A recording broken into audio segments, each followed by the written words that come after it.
Elijah Thorne bought a blind woman at auction to save her from a fate worse than death, only to discover she could see everything, including the darkness he'd been hiding since his wife's death. The moment her fingertips touched his tear-stained face, the broken-hearted blacksmith felt something shatter inside him that had nothing to do with grief. The autumn wind carried whispers through Redemption Creek, a town perched on the edge of civilization where justice was as rough as the men who dispensed it. The townsfolk gathered in the dusty square, faces grim beneath the shadow of their hats. At the center of their attention stood a weathered wooden platform, hastily constructed but sturdy enough for its grim purpose. Elijah Thorne watched from the shadows of his smithy, the familiar weight of guilt and grief pressing down on his broad shoulders, his calloused hands, permanently darkened by soot and marked with countless burns, clenched into fists as Sheriff Dawson climbed the steps to address the crowd. "Today,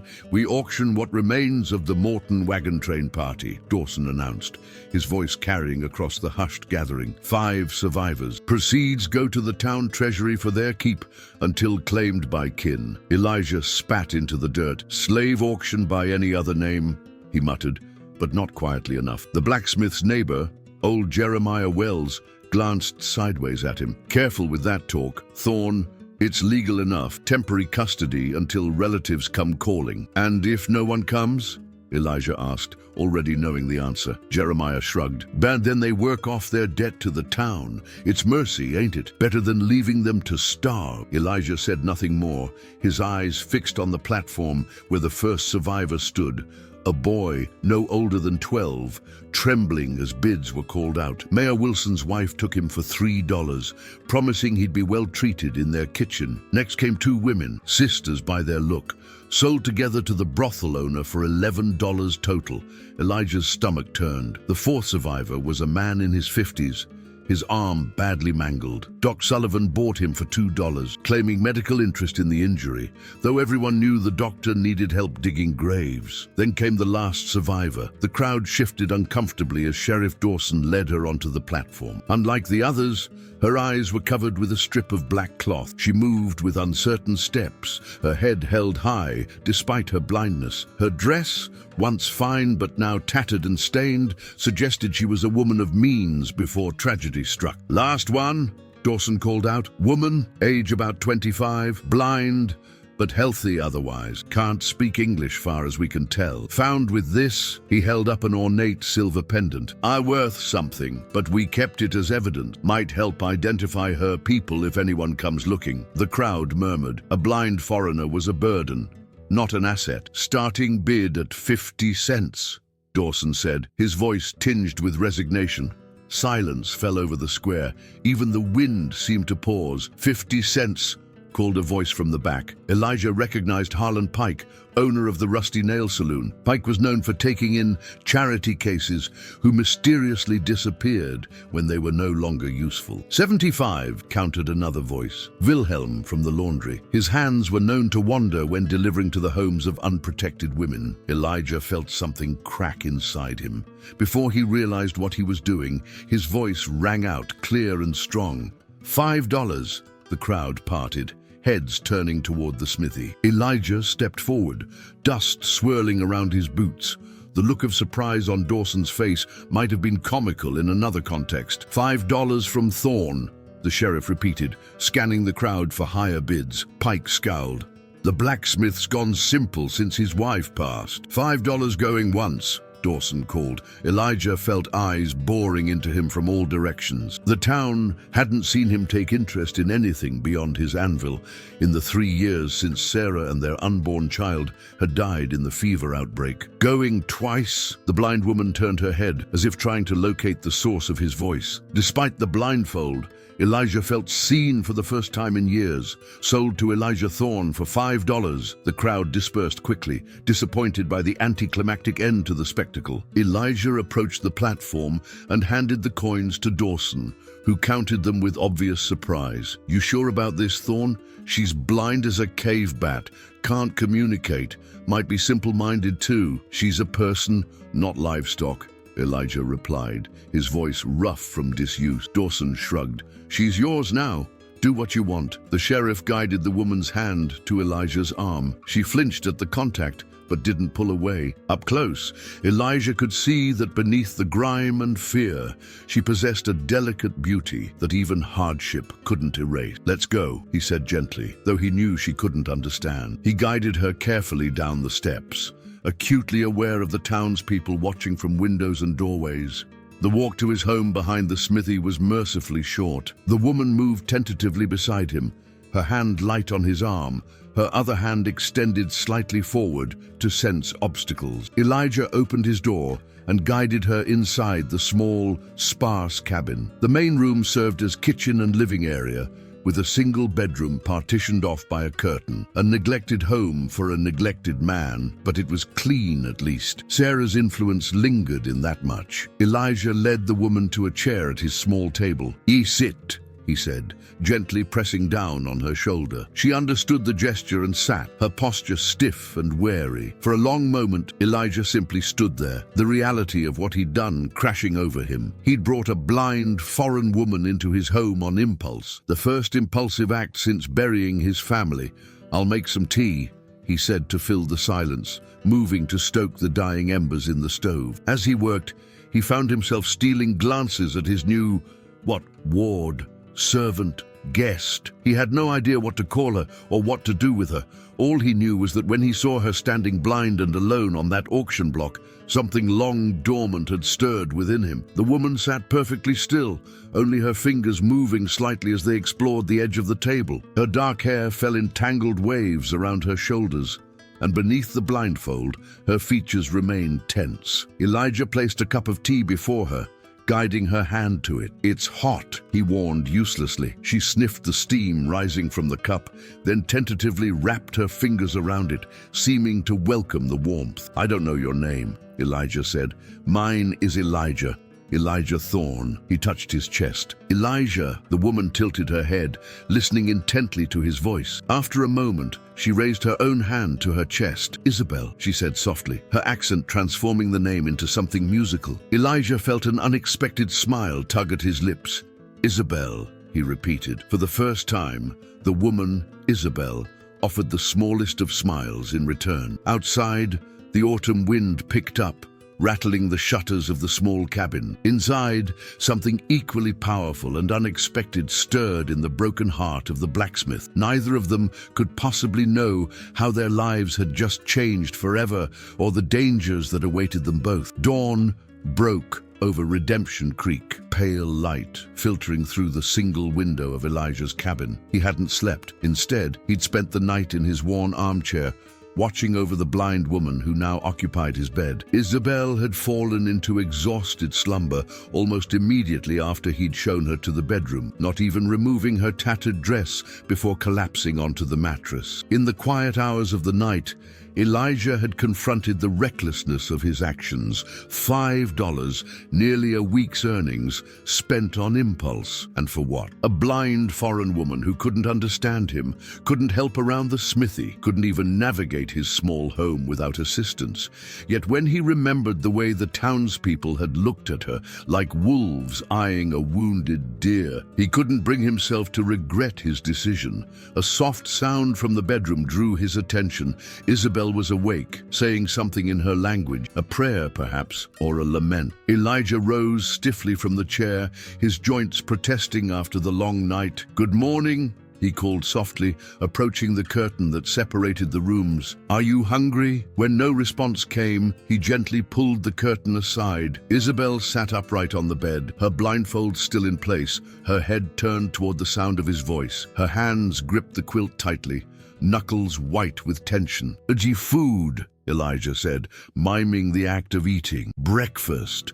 Isabel tilted her head, clearly trying to decipher his meaning. After a moment, she nodded slowly and rose from the bed with careful, measured movements. Her dress was hopelessly wrinkled, dirt and small tears marking its once fine fabric. Elijah led her to the table, placing her hand on the back of a chair before moving to the stove. He had little to offer, Some bacon, biscuits from yesterday, coffee. As he cooked, he found himself speaking, his voice rusty from years of self-imposed silence. "I'm not sure what you eat where you come from," he said, "but this is standard fare in these parts." Though she couldn't understand his words, Isabel seemed to take comfort in his voice. The rigid set of her shoulders eased slightly as he continued to talk. "But I've been alone these past 3 years," he found himself saying as he placed a plate before her. "My wife, Sarah, she died in the fever outbreak. Our baby too, though it hadn't even been born yet." Guiding Isabel's hand to the plate,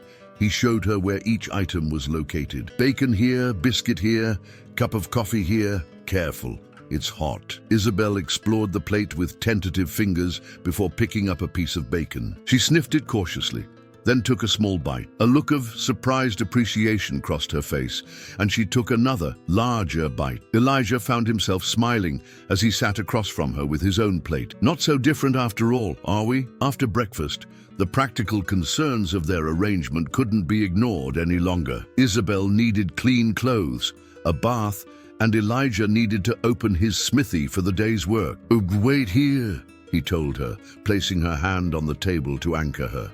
"I'll be back." He walked the short distance to Martha Gaines' cottage at the edge of town. The widow had been Sarah's friend and was one of the few townspeople who still treated Elijah with kindness rather than wary pity. Martha answered his knock promptly, her eyebrows rising in surprise at the sight of him. "Elijah Thorne on my doorstep before 8 in the morning. The world must be ending. I need your help, Martha," he said without preamble. "It's about the woman from yesterday's auction." Understanding dawned in Martha's eyes. "I heard you bought her, the blind foreigner." "Her name is Isabel," Elijah said, surprising himself with the defensive edge in his voice. "She needs clothes, a bath. I can pay." Martha waved away his offer. "Sarah left some dresses with me before she fell ill. She said she was saving them for after the baby. I never had the heart to give them away." Her eyes softened. "I'll bring them by and help the girl get settled." Relief washed over Elijah. "Thank you." An hour later,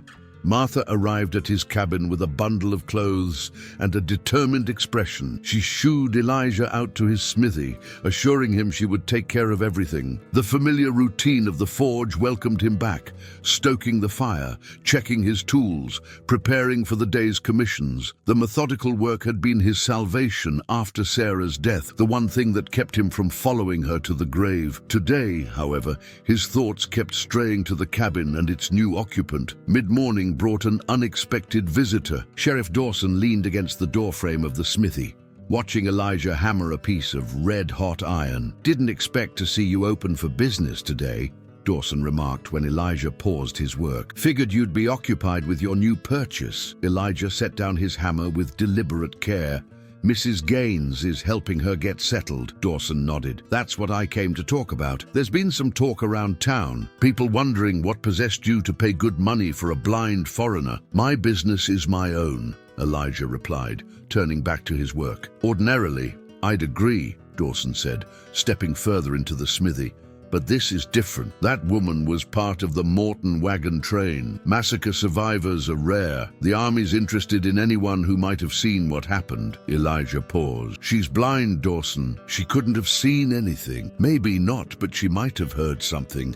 Languages can be translated. There's a reward for information leading to the capture of the savages responsible." The implication hung in the air between them. Dawson wasn't just making conversation. He was fishing for a reason to take Isabel away. "I paid fair and square," Elijah said, his voice hardening. "As she stays with me." Dawson studied him for a long moment before pushing away from the wall. "Just passing along information. Thorne, Army detachment will be here next week. They'll want to question her regardless." After the sheriff left, Elijah found it impossible to focus on his work. The mention of the army stirred uncomfortable memories of his own brief service during the war. He knew how they operated, how they viewed savages and anyone associated with them. By midday, he closed the smithy and returned to the cabin. The sight that greeted him stopped him in his tracks. Isabel sat in a chair by the window, sunlight illuminating her transformation. Her hair, now clean and brushed, gleamed like polished walnut. She wore one of Sarah's simple blue dresses, altered hastily by Martha's skilled hands to fit her smaller frame. But it was the absence of the blindfold that truly changed her. In its place were Sarah's old spectacles with clouded lenses that obscured her eyes while allowing her to blend in better with the townspeople. Martha stood nearby, beaming with pride at her handiwork. "Doesn't she look a sight better?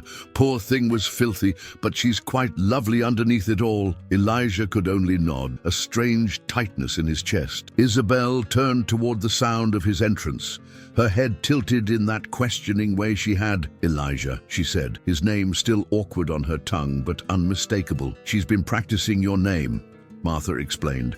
"Quick learner, even if she doesn't understand much else yet." After Martha left, promising to return the next day, Elijah and Isabel faced each other in renewed uncertainty. The practical matters had been addressed, but the larger question remained: what now? Isabel solved the immediate dilemma by rising from her chair and moving toward him with halting steps, one hand extended before her. When her fingers found his chest, she stopped. "Elijah," she said again, more confidently this time. Then, with deliberate care, she raised her hand to his face. Her touch was feather-light as her fingers traced his features, the rough line of his jaw, the crease between his brows, the contours of his lips. She was seeing him the only way she could. Elijah stood frozen, scarcely breathing as her gentle exploration continued. It had been 3 years since anyone had touched him with such care, such intention. When her fingers brushed against the wetness on his cheeks,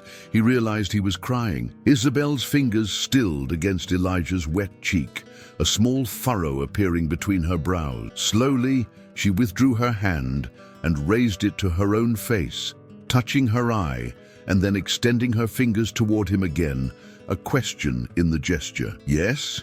Elijah said, his voice thick as he caught her hand. "Tears." He guided her fingers back to his cheek. "Crying, crying," she repeated, the word clumsy on her tongue. Embarrassed by his unexpected display of emotion, Elijah stepped back, gently breaking the contact between them. "I need to return to work," he said, knowing she wouldn't understand the words but hoping she'd grasp his meaning. "The smithy," he pantomimed, hammering, then pointed toward the door. Isabel nodded, seeming to understand. With a tightness still lingering in his chest, Elijah retreated to his forge, grateful for the familiar comfort of fire and iron. The rhythmic striking of hammer against anvil gradually calmed his troubled thoughts, each blow driving away the vulnerability he'd shown in Isabel's presence.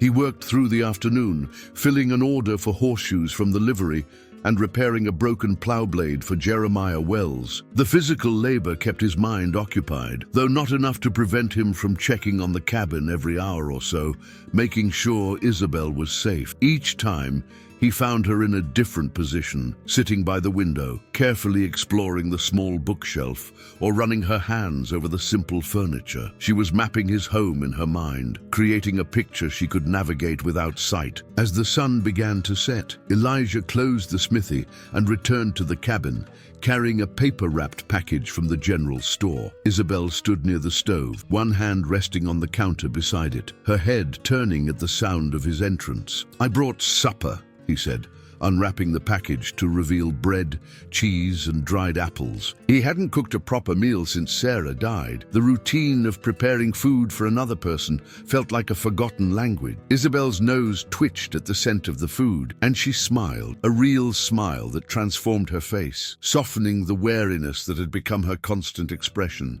They ate in companionable silence, the awkwardness of the morning forgotten. Afterward, Elijah showed her how to pump water into the basin for washing the dishes, guiding her hands through the motions. She was a quick study, her fingers nimble and precise once she understood what was expected. As night fell, the question of sleeping arrangements presented itself again. Elijah began to gather blankets for his chair when Isabel caught his arm. She pointed to herself, then to the chair, shaking her head. "No," Elijah objected, trying to reclaim the blankets. "You take the bed." Isabel's grip tightened on his arm. With her free hand, She pointed again to herself, and then emphatically to the chair. Her meaning was clear. She would not take his bed again. After several minutes of this silent argument, they reached a compromise. Elijah would take the bed, and Isabel would sleep on a pallet of blankets beside the stove, where the lingering heat would keep her warm through the night. As Elijah prepared for sleep, the events of the day caught up with him. In just 24 hours, his solitary existence had been completely upended. His home now contained another presence, another heart beating alongside his own. The responsibility weighed on him, but beneath that weight was something he barely recognized, a flicker of purpose. Sleep came easier than expected, his body surrendering to exhaustion despite the unfamiliar circumstances. His dreams, usually haunted by Sarah's fevered face and the child he never met, instead filled with images of gentle hands and the soft repetition of his name in an accented voice. He woke before dawn to the sound of movement in the main room. Rising quickly, he found Isabel kneeling by the stove, carefully feeding small pieces of kindling into the embers he'd banked the night before. She worked with surprising competence, her fingers testing the heat of the fire, adjusting the damper with practiced ease. "You've done this before," Elijah observed, forgetting momentarily that she couldn't understand him. Isabel turned at the sound of his voice, offering a small nod as if she'd comprehended his words. She gestured to the fire, then mimicked drinking from a cup. "Coffee," Elijah said, nodding. "Yes, thank you." He watched as she found the coffee pot by Tut, filled it with water from the bucket beside the stove, and added ground coffee from the tin on the shelf. Every movement was deliberate, her blindness an impediment she'd clearly learned to work around long before coming to his home. As the coffee brewed, Elijah found himself wondering about her past. Who had she been before the wagon train massacre? Had she been born blind, or had some accident or illness stolen her sight? And how had she survived when so many others had perished? The questions remained unasked as they shared breakfast, this time prepared by Isabel, before Elijah reluctantly prepared to leave for the smithy again. "I'll be working all day," he told her, falling into the habit of speaking despite the language barrier. "Martha will come by midday." He hesitated at the door, suddenly reluctant to leave her alone. "Will you be all right?" Isabel seemed to sense his concern. She smiled reassuringly and made a shooing motion with her hands. The gesture was so unexpectedly playful that Elijah found himself chuckling as he left. The morning passed quickly, a steady stream of work keeping his hands busy. Word had spread through town about the blind woman now living with the reclusive blacksmith, bringing curious customers who came as much for gossip as for Elijah's services. "Heard she's a foreigner," said Tom Wilson as Elijah showed his mare. "Can't speak a word of English." "She speaks some," Elijah replied curtly, focused on his work. "Martha Gaines says she's clean now, but covered in strange marks, tattoos or brands. She couldn't tell." Tom leaned closer. "You think she was captured by Indians before the wagon train? Maybe she was already a captive when the massacre happened." Elijah straightened, fixing Tom with a hard stare. "I think her business is her own. Same as mine." Tom raised his hands in mock surrender. "Just making conversation, Thorne. No need to get prickly." But the questions continued throughout the morning, each visitor bringing fresh speculation about Isabel's origins. By noon, Elijah's patience had worn thin. When Martha arrived at the smithy, instead of going directly to the cabin, Elijah knew something was wrong. "She's gone, Elijah," Martha said without preamble. "I went to the cabin and found the door open. No sign of Isabel." Elijah dropped his tools, not bothering to bank the forge, as he rushed past Martha toward his home. The cabin was indeed empty, the bed neatly made, the breakfast dishes washed and stacked. "So did you look around the property?" he demanded, his heart pounding with unexpected fear. Martha nodded, called for her everywhere. Nothing. Elijah strode to the small trunk at the foot of his bed, the one place in the cabin he'd kept locked since Sarah's death. The key hung on a leather cord around his neck. He opened the trunk with trembling hands, relief washing over him when he saw the contents undisturbed. Sarah's wedding ring, the baby clothes she'd sewn with such hope, the small daguerreotype of their wedding day, all remained. Isabel hadn't robbed him and fled. Something else had happened. "Stay here," he told Martha, already moving toward the door, "in case she comes back." Outside, Elijah scanned the ground for signs of Isabel's passage. Though no tracker, he'd learned enough during his army days to recognize the small impressions of her shoes leading away from the cabin toward town. Fear churned in his gut as he followed her trail. A blind woman wandering alone through Redemption Creek would draw attention, not all of it kind. Had someone lured her away?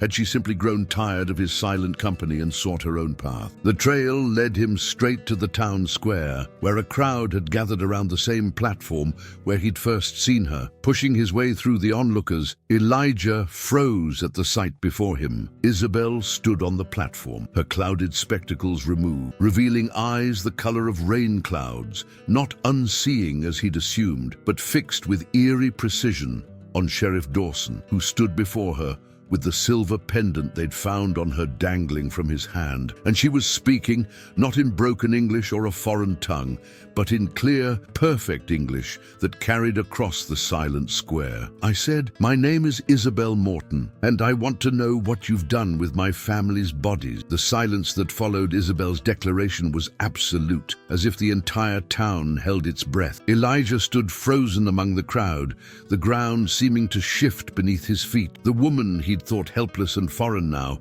stood tall and commanding, her eyes, not blind after all, flashing with righteous anger. Sheriff Dawson recovered first, his weathered face hardening into official displeasure. "Miss Morton, if that's who you really are, you've got some explaining to do. I've been asking for explanation since I arrived in this godforsaken town."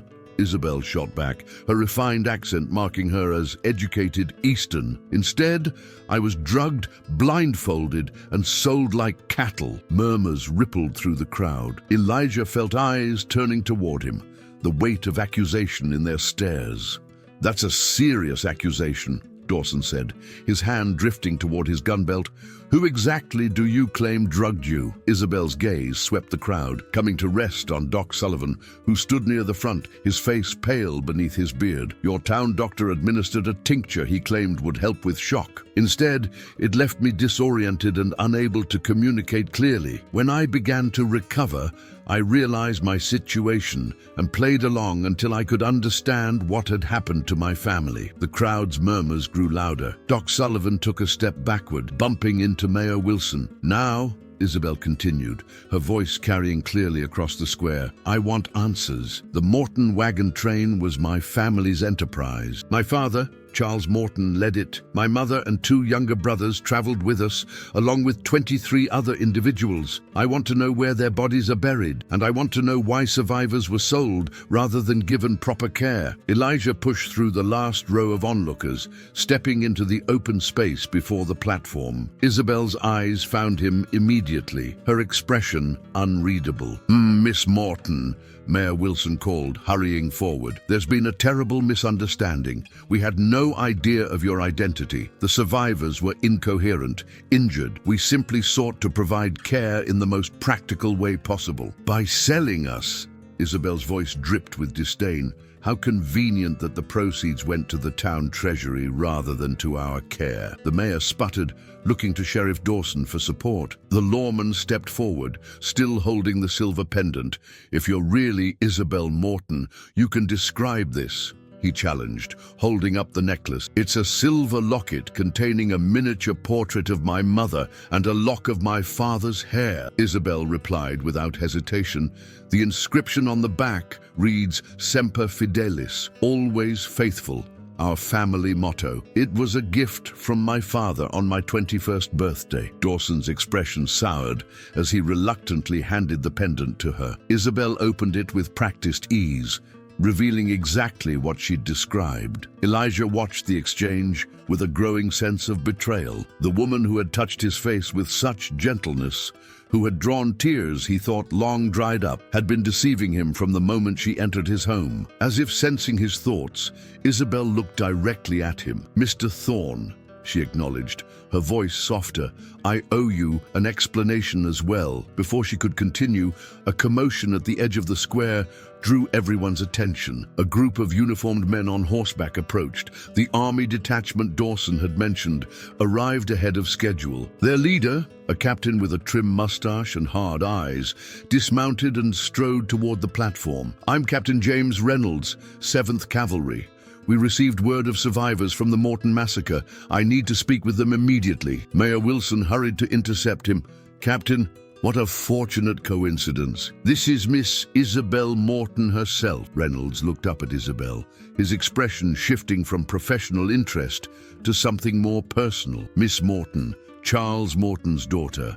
I was led to believe all the Mortons had perished. As you can see, Captain, reports of my demise were exaggerated," Isabel replied coolly. "Though not for lack of trying on this town's part," Reynolds frowned, glancing between Isabel and the town officials. "I think we need to have a private conversation, Miss Morton. These are matters of military importance. Anything you have to say can be said publicly," Isabel countered. "These people sold me to this man." She pointed at Elijah, who flinched under the sudden scrutiny. "Boo, I believe I'm owed transparency after such treatment." The captain's frown deepened. "Very well. The Morton wagon train was attacked not by Indians, as was widely reported, but by deserters from Fort Callahan working with local bandits. We've been tracking them for months. They've attacked 3 other wagon trains, stealing valuables and murdering witnesses." Shocked exclamations erupted from the crowd. Elijah watched Isabel's face pale, her composure cracking for the first time. "You're saying soldiers did this?" she asked, her voice barely audible. "Former soldiers," Reynolds corrected grimly. "Men who abandoned their posts and their honor. We believe they targeted your father's train specifically because of rumors that he was transporting significant funds for the new settlement." Isabel swayed slightly, her hand gripping the platform railing. "My father had $30,000 in bank drafts and nearly $5,000 in gold coin." Reynolds nodded. "Which is why we need your help, Miss Morton. You're the only survivor coherent enough to potentially identify these men. They may have been seen in this very town before or after the attack." Elijah stepped forward then, unable to remain silent any longer. "But the other survivors, the boy, the sisters, the injured man, where are they now?" Reynolds turned to him with narrowed eyes. "And you are?" "Elijah Thorne. He hesitated, suddenly aware of how it would sound. "I purchased Miss Morton at the survivor auction." The captain's expression darkened. "Purchased? What kind of town are you running here, Mayor?" Before Wilson could respond, Isabel spoke again, her voice stronger. "Mr. Thorne treated me with nothing but kindness, Captain. He believed me blind and foreign, yet offered protection when others sought to exploit me." Her words should have brought comfort, but Elijah felt only confusion. If she'd been coherent enough to judge his character and intentions, why maintain the deception once in his care? "The other survivors," Reynolds continued, addressing the mayor, "where are they?" "The boy is with Mrs. Wilson," the mayor said quickly. "The women are at the Painted Lady Saloon, and the injured man is with Doc Sullivan." "Fetch them," Reynolds ordered one of his men. "All of them.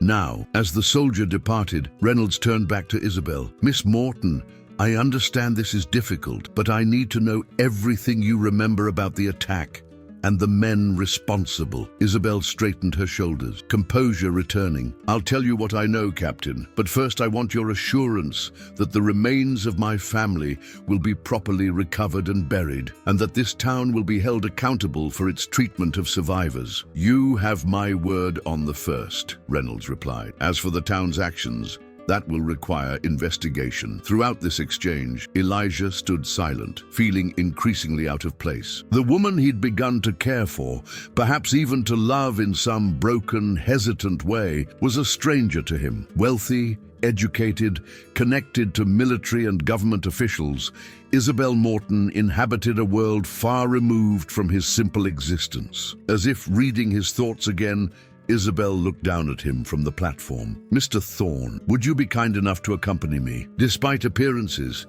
I find I'm not as steady as I would like to be." The request surprised him, but Elijah nodded and moved to help her down from the platform. As he offered his arm, she leaned close, Not everything was a deception, she whispered, her words for him alone. I need to explain, but not here. Not now. Elijah met her gaze, searching for truth in eyes he'd believed unseeing. What he found there, a complexity of fear, determination, and something that might have been regret, left him more confused than before. The army has quarters prepared at the hotel, Captain Reynolds announced. Miss Morton will be under military protection while we conduct our investigation. Mr. Thorne, you may escort her there. As they walked away from the town square, followed by Reynolds and his men, the whispers of the townspeople faded behind them. Elijah felt the weight of Isabel's hand on his arm, the same touch as before, yet entirely different now that he knew it was guided by sight rather than necessity. "You lied to me," he said quietly, the words scraping his throat. "Yes," Isabel admitted, her eyes fixed ahead. "And they did what I had to do to survive. And now I need to do what's necessary to find justice for my family. After that," she paused, glancing at him briefly, "after that, I can explain everything, if you're willing to listen." The Redemption Creek Hotel stood 3 stories tall, its painted facade and glass windows a stark contrast to the dusty, weather-beaten buildings surrounding it. It was the town's pride, built during a brief mining boom that had long since gone bust, leaving behind pretensions of grandeur and little else.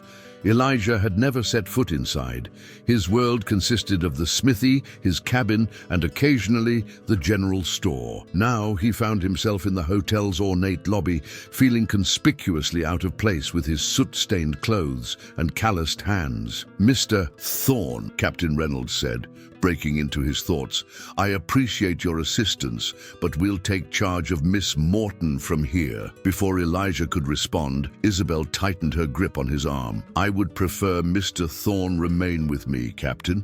After recent events, I find I'm particular about who I trust." Reynolds frowned but didn't argue. "As you wish. We've arranged a suite on the 2nd floor. My men will guard the hallway." As they ascended the staircase, Elijah became acutely aware of Isabel's proximity. The woman whose hair he'd watched Martha brush, whose hands he'd guided through the simple tasks of his household, now moved with confident grace beside him.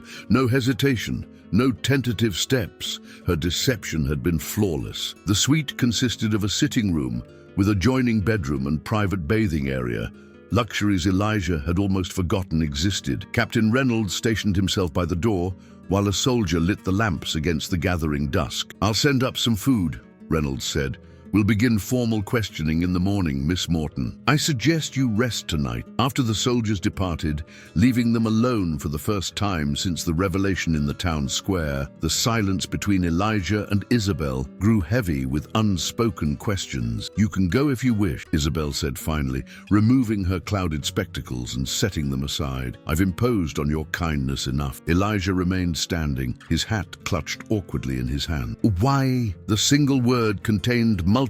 Isabel moved to the window, gazing out at the town that had so callously auctioned her. "When I regained my senses after Doc Sullivan's medicine, I overheard him and Sheriff Dawson discussing what to do with us survivors. They mentioned the reward for information about the attack, but worried about complications if we recovered enough to speak for ourselves." She turned to face him, her grey eyes clear and direct. "I realized then that our value to them was in our helplessness. So I remained helpless, playing the role of a blind foreigner who couldn't understand their language or navigate without assistance. You could have told me the truth once you were in my home," Elijah said, the hurt evident in his voice despite his attempt to mask it. "Could I?" Isabel challenged gently. "I knew nothing about you except that you had paid money for me. I didn't know if you were kind or cruel, honest or deceitful. I needed time to observe, to understand what kind of man had purchased me." "And what did you learn?" Elijah asked, his voice rough. Isabel's expression softened. "I learned that you speak to the absent as if they might still hear you, that you handle broken things with reverence, that you cry when touched with kindness." She took a step toward him. "I learned that you are a good man, Elijah Thorne, perhaps a better man than this town deserved." Her words should have soothed his wounded pride, but they only served to deepen his confusion. "If you knew all that, why maintain the deception? Why not trust me with the truth? Because the truth puts anyone who knows it in danger." she replied, her voice dropping to nearly a whisper. "The men who attacked our wagon train. They weren't just after the money, they were after something far more valuable." Elijah frowned. What could be more valuable than $30,000? Information. Isabel moved closer still, close enough that he could see the flecks of blue in her gray eyes. "My father wasn't just leading a wagon train to start a new settlement. He was carrying sensitive documents for the government, maps of military installations, reports on tribal movements, plans for the transcontinental railroad expansion." She glanced toward the door, as if concerned about being overheard, despite Reynolds' assurances of privacy. Father was a cartographer for the War Department before he retired. His final assignment was to deliver these documents to Fort Laramie while appearing to be nothing more than a settler. "And the attackers knew this?" Elijah asked, struggling to process this new information. "They must have," Isabel confirmed. "The money was taken, yes, but Father's document case was the first thing they searched for. I watched from where I'd hidden under a wagon. They killed him when he wouldn't reveal its location." Her composure wavered, grief briefly overtaking her refined features. "But they never found it, because it wasn't with him, it was with me." Elijah stared at her in shock. "You have it now." Isabel shook her head. "I hid it before I was captured. That's why I needed to play my role until I could determine who was trustworthy. The documents must reach Fort Laramie, but I couldn't risk them falling into the wrong hands." The implications of her words settled heavily on Elijah's shoulders. Government secrets, murdered officials, army deserters. These were matters far beyond the scope of his quiet existence. "Captain Reynolds," he began, but Isabel cut him off. "May be entirely honorable, or he may be working with the deserters. I can't be certain yet. That's why I asked you to stay." She reached for his hand, her fingers wrapping around his with surprising strength. "I need your help, Elijah." The door opened before he could respond, a hotel maid entering with a tray of food. She set it on the small table by the window and departed with a curious glance at the mismatched pair. Isabel released his hand and moved to the table. "You should eat something. It's been a trying day for both of us." Elijah remained standing, too agitated to think of food.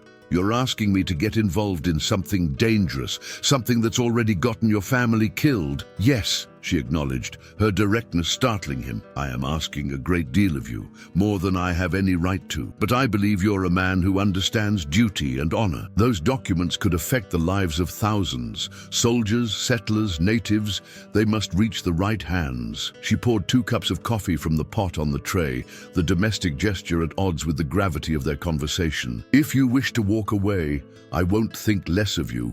You've already done more for me than anyone in this town." Elijah finally moved to the table, accepting the offered cup but not sitting. "When I saw you on that auction block, I acted on impulse. I thought I was saving someone helpless." He met her gaze steadily. "But you're not helpless, are you, Miss Morton?" A small, sad smile touched her lips. "No more helpless than you are, Mr. Thorne. We've both lost family. We've both survived. Perhaps that makes us stronger than most." The comparison struck him deeply. For 3 years, he'd worn his grief like armor, using it to keep the world at a distance. But this woman had channeled her fresh loss into purposeful action, refusing to surrender to despair. "The documents?" he said finally. "Where are they?" "Hidden in a hollow tree near where the attack occurred, about 15 miles northwest of town." Isabel studied him intently. "I need to retrieve them and then find a way to reach Fort Laramie without drawing attention." Elijah took a long drink of his coffee, buying time to think. The reasonable course would be to walk away, return to his smithy and his solitary existence. Let the army handle their secrets. Let Isabel Morton return to whatever life awaited her after her mission was complete. But the thought of returning to his empty cabin, to the silence that had been his only companion for 3 years, filled him with unexpected dread. "I'll help you," he said, the words emerging before he'd fully decided. "But no more lies. I need to know everything if I'm risking my life." Relief washed over Isabel's face. "Thank you," she said simply. "I promise complete honesty from this moment forward." A knock at the door interrupted them. Captain Reynolds entered without waiting for a response, his expression grim. "Miss Morton, I apologize for the intrusion, but there's been a development. The other survivors have disappeared." Isabel set down her cup with a sharp clink. "Disappeared? All of them? Reynolds nodded. The boy, the sisters, the injured man, all gone. Mrs. Wilson claims the boy ran away, but it's too much of a coincidence. Someone doesn't want them to talk, Elijah said, the implications clear. Precisely, Reynolds agreed, which means Miss Morton may be in even greater danger than we anticipated. I'm doubling the guard on this floor. After Reynolds departed, Isabel turned to Elijah, her composed facade cracking to reveal genuine fear. They're tying up loose ends, she whispered. We need to move quickly. Elijah gazed out the window at the darkening sky. Tomorrow, he said decisively. I'll make preparations tonight and return at dawn with horses. As he turned to leave, Isabel caught his hand once more. Be careful, Elijah.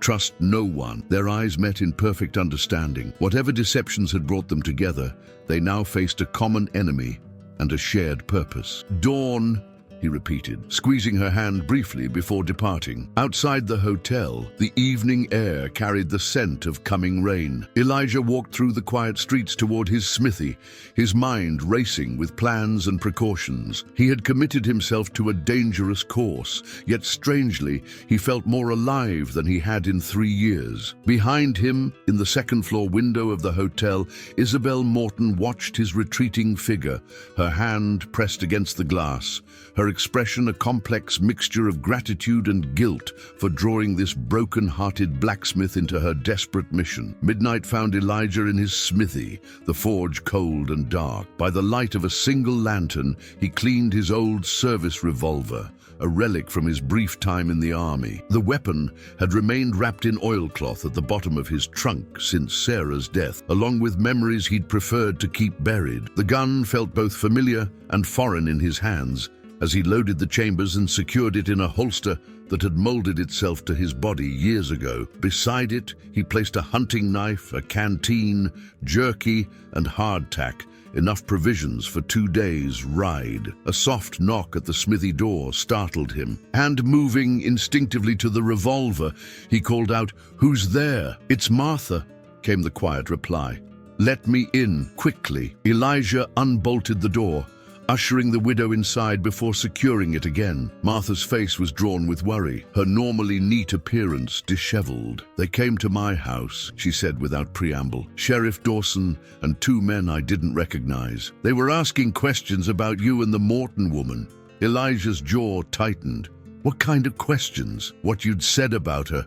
Whether you'd mentioned anything about documents or money." Martha clutched her shawl tighter around her shoulders. "I told them I knew nothing, but they didn't believe me. They searched my house, Elijah. When they found nothing, they warned me not to speak to you. Yet here you are," Elijah observed, concerned for her safety. Martha straightened her spine, a flash of steel beneath her gentle exterior. "Sarah was like a daughter to me. I won't let her husband walk blindly into danger." "I appreciate the warning," Elijah said, "but I've made my decision." Martha studied his preparations with a knowing eye. "You're leaving with her." It wasn't a question. "At dawn," he confirmed. "Then you need to leave sooner," Martha urged. "Dawson has men watching your cabin and the hotel. They're expecting a morning departure." Elijah cursed under his breath. "How do you know this?" "Mrs. Sullivan told me. The doctor's been drinking heavily since the scene in the square. He's talking too much, consumed by guilt for his role in drugging the survivors." Martha's expression hardened. "Not enough guilt to confess publicly, mind you, but enough to loosen his tongue with his wife." Elijah quickly gathered his supplies into a saddlebag. "I need to warn Isabel. That's why I'm here," Martha said, reaching into her pocket. "I told Dawson's men I was going to check on Mrs. Wilson after the boy's disappearance. Instead, I went to the hotel." She handed him a folded piece of paper. "Miss Morton asked me to give you this." Elijah unfolded the note, recognizing Isabel's elegant handwriting. "Elijah, they're watching me too closely here. Captain Reynolds insists I remain under guard, but I don't trust his men. Meet me at the old mission ruins 3 miles east of town at midnight. Come alone and watch for followers." He checked his pocket watch. 11:30. Just enough time if he hurried. "Thank you," he told Martha, genuine gratitude in his voice.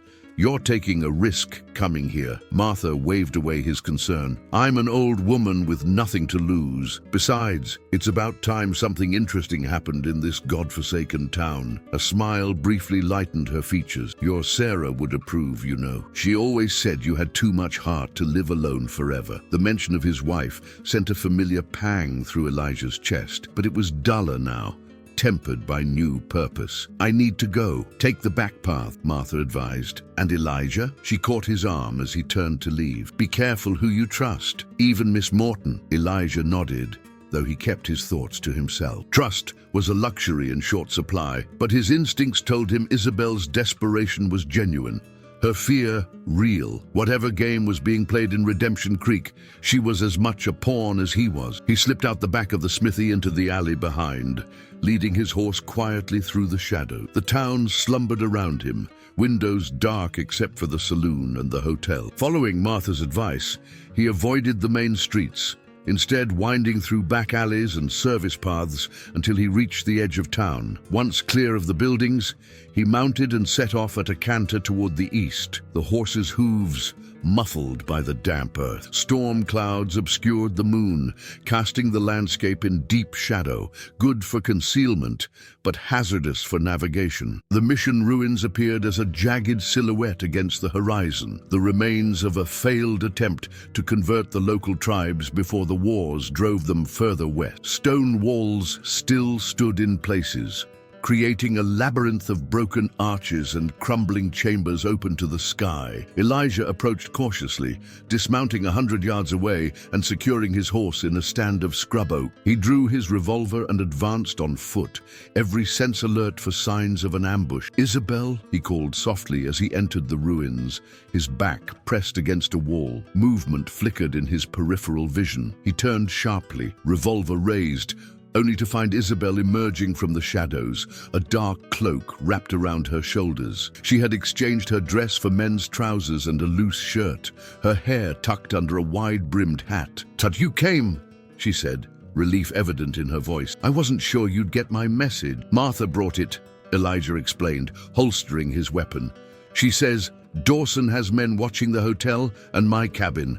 They're expecting us to leave at dawn, and we've gained a few hours advantage." Isabel glanced toward the entrance. "Or did anyone follow you?" "No, but that doesn't mean they won't come looking once they realize we're gone." Elijah studied her unusual attire. "You came prepared." A small smile curved her lip. The hotel maid was quite accommodating when provided with sufficient incentive. "These are her brother's clothes." The smile faded. "We need to move quickly. The storm will provide cover, but it will also make travel more difficult. You have a horse." She nodded toward the far side of the ruins. "Borrowed from the hotel stable. I left payment, but they may still consider it theft." "Where exactly are we going?" Elijah asked as they walked to retrieve her mount. 15 miles northwest, as I said. "To the site of the attack." Isabel's voice remained steady, but Elijah noted the slight tremor in her hands as she adjusted her horse's saddle. "I can find the hollow tree where I hid the documents, but then we'll need to reach Fort Laramie as quickly as possible." "That's a hard 5 days ride," Elijah calculated. "Longer if we're avoiding the main trails." "Which we must," Isabel confirmed. "The men who attacked us have spies everywhere. That much is clear from how quickly the other survivors disappeared." They mounted and set off at a steady pace, heading northwest across open country. The rain began as a gentle patter, quickly intensifying to a driving downpour that plastered their clothes to their bodies and reduced visibility to mere yards. "We should find shelter," Elijah called over the roar of the storm. "Wait it out!" Isabel shook her head vehemently. "No time. They'll discover we're gone by morning." They pressed on through the deluge, their horses struggling on the increasingly muddy ground. Elijah kept close to Isabel, worried she might lose her way despite her claimed familiarity with the route. But she rode with confidence, never hesitating at forks in the trail or when the path disappeared entirely. After 2 hours of grueling progress, the rain began to slacken. Dawn was still hours away, but the thinning clouds allowed faint starlight to illuminate their surroundings. They had entered a region of rolling hills and scattered woods, the terrain becoming more rugged with each mile. "We should rest the horses," Elijah suggested as they crested a rise overlooking a small valley, just for a few minutes. Isabel agreed reluctantly. They dismounted in a copse of pine trees that offered some protection from the lingering drizzle. While the horses recovered, Elijah passed Isabel his canteen. "You've ridden this way before," he observed as she drank. "Not just during the wagon train journey." She lowered the canteen,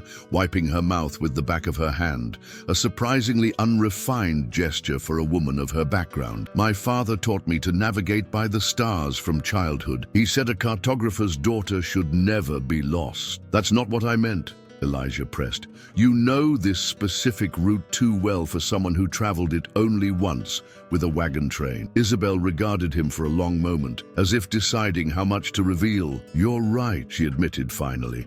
"I've made this journey 3 times in the past year. My father's work for the government didn't end with his retirement. He was still gathering information. He was a spy," Elijah translated bluntly. "An intelligence agent," Isabel corrected, though without much conviction, "and I assisted him when necessary. The documents we carried weren't just maps and reports. They were evidence of a conspiracy within the army itself. Officers selling information about patrol routes and fort defenses to bandits and hostile tribes. Like the deserters who attacked your wagon train," Elijah concluded. Isabel nodded grimly. "They weren't just random deserters. They were part of an organized network profiting from raids on settlers and military supply lines. My father uncovered their operation and was bringing proof to the commanding officer at Fort Laramie." She turned away, staring into the darkness. "I should have realized the danger sooner. There were signs along the journey. Scouts who appeared too frequently, strangers who asked too many questions in the towns we passed through. By the time I understood what was happening, it was too late." Elijah absorbed this new information in silence. The simple mission of helping Isabel retrieve hidden documents had grown exponentially more complex and dangerous. They weren't just fleeing corrupt local officials. They were targets of a criminal network with connections throughout the territory. "We should keep moving," Isabel said, already moving toward her horse. "We need to reach the attack site before full daylight if possible." As they continued their journey, the storm clouds parted completely, revealing a sky brilliant with stars. Elijah found himself studying Isabel's profile against the heavens, marveling at the layers of strength and deception contained within this woman who had first appeared so vulnerable. "What will you do?" he asked as they rode side by side through a meadow silvered by starlight. "After we reach Fort Laramie, I mean..." Isabel didn't answer immediately. When she did, her voice carried the weight of grief held at bay by duty. "Bury my family properly, see justice done for them." And then she turned to him, her expression softened by shadows. "I haven't thought beyond that. One step at a time, Mr. Thorne. That's all any of us can manage." The simple wisdom of her words resonated within him. For 3 years, he had existed without looking forward, trapped in the amber of his grief. Now, riding beside this complicated, courageous woman toward unknown danger, Elijah found himself contemplating a future beyond the next sunrise for the first time since Sarah's death. First light found them on the edge of a blasted clearing that nature had yet to reclaim. Charred wagon wheels and scattered debris marked the site where Isabel's family and the other travelers had met their brutal end. The recent rain had tamped down the ash and dust, but nothing could wash away the violence that had occurred here. Elijah watched as Isabel dismounted, her movements deliberate and controlled, despite the emotion that must have been raging within her. She stood motionless for a long moment, surveying the scene of devastation. They burned everything," she said finally, her voice unnaturally flat. "Standard procedure for these attacks. Leave no witnesses, destroy all evidence." Elijah dismounted and moved to her side, unsure whether to offer comfort or give her space. Before he could decide, Isabel squared her shoulders and began walking purposefully toward a stand of ancient oak trees at the far end of the clearing. "The hollow tree is there," she explained, not looking back to see if he followed. "The largest oak, split by lightning decades ago. It looks dead from one side, but still has leaves on the other." The massive tree stood slightly apart from its companions, its trunk gnarled and twisted, one half blackened by an old lightning strike. Just as Isabel had described, the damaged side appeared lifeless, while the other half clung tenaciously to life, a few green leaves fluttering in the morning breeze. Isabel circled to the dead side, where a jagged opening ran from the base of the trunk up about 4 feet. She knelt and reached deep into the hollow, her arm disappearing up to the shoulder. I wedged it in a crevice near the top, she explained, straining to reach higher. To prevent animals from... Her words cut off as her fingers found what they sought. Got it. She withdrew her arm, pulling with it a slim leather case about the size of a large book, sealed with a brass clasp. Despite being hidden for days in a damp tree, the case appeared well preserved, the leather oiled to resist moisture. "You carry it," she said, handing the case to Elijah. "If we're separated, you have a better chance of reaching Fort Laramie unnoticed." Elijah accepted the burden, tucking the case securely inside his coat. "Is there anything else you need to do here?" he asked gently. Isabel glanced back at the remnants of the wagon train, her expression unreadable. "Yes," she said after a pause, "but it will have to wait. Justice first." Morning later, as they prepared to remount, the distant sound of hoofbeats froze them in place. Elijah drew his revolver, pulling Isabel behind the massive oak tree. "How many?" she whispered, pressing herself against the trunk. Elijah listened intently. 6, maybe 7 riders, coming fast from the southeast, the direction of Redemption Creek, Isabel concluded grimly. "They found our trail sooner than I expected." "No time to run," Elijah decided, checking his ammunition.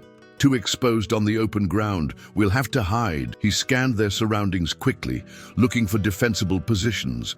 The clearing offered nothing but the burned wagons, too exposed and too obvious. The woods were their only option. "This way," Isabel said, already moving deeper among the trees. "There's a ravine beyond this stand of oaks. It's steep but navigable, with caves along the rock face." They hurried through the underbrush, leading their horses as quietly as possible. The ravine appeared suddenly before them, a deep gash in the earth some 30 feet across and twice as deep, carved by an ancient river now reduced to a small stream at its bottom. "There!" Isabel pointed to a narrow path zigzagging down the steep side. "And we can hide the horses in that cave halfway down. The overhang will conceal them from above." They descended carefully, the recent rain making the path treacherous. The cave was more of a deep indentation in the rock wall, but large enough to shelter their horses. Elijah led the animals inside, whispering calming words as he secured them. "What now?" he asked, returning to where Isabel waited by the path. "Further down," she directed. "And there's a better hiding spot near the stream." The hoofbeats grew louder as they scrambled down to the bottom of the ravine. The small stream gurgled peacefully, at odds with their desperate situation. Isabel led him to a section where the water had undercut the bank, creating a shallow space beneath gnarled tree roots. "It's not much," she admitted, "but it's out of sight from above, and the running water will mask any noise we make." They crawled into the cramped space, pressing themselves against the damp earth. Elijah positioned himself at the edge, where he could see up the ravine while remaining hidden. Above them, the hoofbeats slowed and then stopped. Voices drifted down from the clearing, too distant to make out words, but clear enough to recognize anger and frustration. Footsteps crunched through the underbrush, approaching the edge of the ravine. "Spread out," a voice commanded, close enough now to be clearly heard. "They can't have gone far. Check the ravine." Elijah's grip tightened on his revolver. Beside him, Isabel drew a small derringer from inside her shirt, a weapon he hadn't known she possessed. Their eyes met in silent communication, understanding passing between them. They would fight if discovered. Heavy footsteps moved along the rim of the ravine, dislodging small stones that clattered down the slope. A man's voice called out, "Tracks here, Captain!" Leading down into the ravine. "Follow them," came the reply. A voice Elijah recognized with a jolt of surprise. "Captain Reynolds," he whispered to Isabel. "He's leading them." Her expression hardened. "I was afraid of that." He was too conveniently timed in his arrival at Redemption Creek. The sound of men descending the path sent them deeper into their hiding place. Elijah positioned himself protectively in front of Isabel, though the confined space made it a largely symbolic gesture. Boots splashed in the stream just yards from their position. "The tracks led this way," a voice reported. "They've got horses with them." "Find them," Reynolds ordered. "The woman is the priority. She knows where the documents are hidden." Thorne is expendable. Elijah and Isabel remained motionless, barely breathing as the searchers moved along the stream bed. One man passed within feet of their hiding place, close enough that Elijah could have reached out and grabbed his ankle. "Nothing here, Captain," the searcher called after examining further downstream. "Maybe they crossed and continued on the other side," Reynolds cursed. "Check the caves along the wall. They've got to be hiding somewhere." Boots splashed back toward their hiding spot. Elijah tensed, knowing discovery was only moments away. He raised his revolver, preparing for the inevitable confrontation. Suddenly, a shout came from the direction of their horses. "Captain, horses here, in this cave!" The footsteps near their hiding place immediately diverted, splashing away toward the cave. Isabel's hand found Elijah's in the darkness, squeezing tightly. For several tense minutes, they listened to the sounds of their pursuers searching the cave and surrounding area. Then Reynolds' voice rang out. "They've been here recently? The horses are still saddled.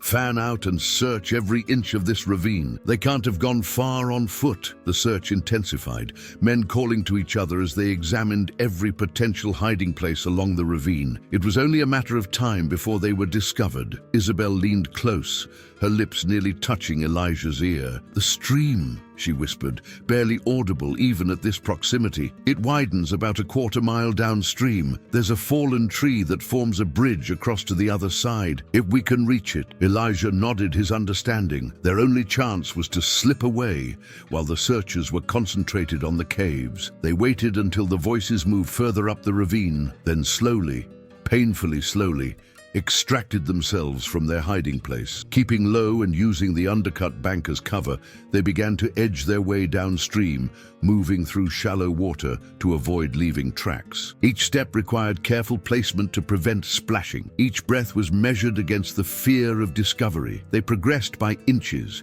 freezing whenever voices came too close or footsteps approached the stream. After what felt like hours, but was likely only 20 minutes, the fallen tree came into view, a massive pine that had toppled across the ravine, its trunk forming a precarious bridge 15 feet above the widened stream. "We'll have to climb up there," Isabel whispered, pointing to a spot where the ravine wall was less steep, root systems providing natural handholds. The climb would expose them momentarily to anyone looking in their direction. Elijah scanned the ravine behind them, seeing no immediate signs of pursuit, though distant voices indicated the search continued. "I'll go first," he decided. "If they spot me, run the other way. The documents are what matter." Isabel shook her head firmly. "Together," she insisted. "We stand a better chance together." Before he could argue, she was already moving toward the climb point, leaving him no choice but to follow. They ascended quickly, using roots and rock outcroppings as handholds, the damp earth crumbling beneath their fingers in places. They reached the top without raising an alarm and crouched low, catching their breath while surveying their surroundings. The fallen tree lay just ahead, spanning the ravine to the dense forest on the other side. "One at a time," Elijah directed. "I'll go first to test its stability." The trunk was slick with moss and rain, requiring careful balance. Elijah edged out onto it, arms extended for balance, moving steadily toward the far side. Behind him, Isabel waited tensely, dividing her attention between his progress and watching for pursuers. Elijah was halfway across when a shout echoed through the ravine. "There! On the log!" A shot rang out, the bullet splintering bark near Elijah's foot. He quickened his pace, abandoning caution for speed. "Go back!" he called to Isabel. "Find another way!" Instead, she stepped onto the log, following him even as more shots kicked up splinters around them. Elijah reached the far side and turned to help her, his heart in his throat as she navigated the final few feet under fire. Their hands clasped as she made the final step onto solid ground. Without pausing, they plunged into the forest, the shouts of their pursuers fading behind them as the dense vegetation swallowed them up. They ran until their lungs burned and their legs threatened to buckle, the forest growing denser around them with each desperate stride. Only when the sounds of pursuit had completely faded did they finally slow, collapsing against the moss-covered trunk of a fallen cedar. "Do you think we lost them?"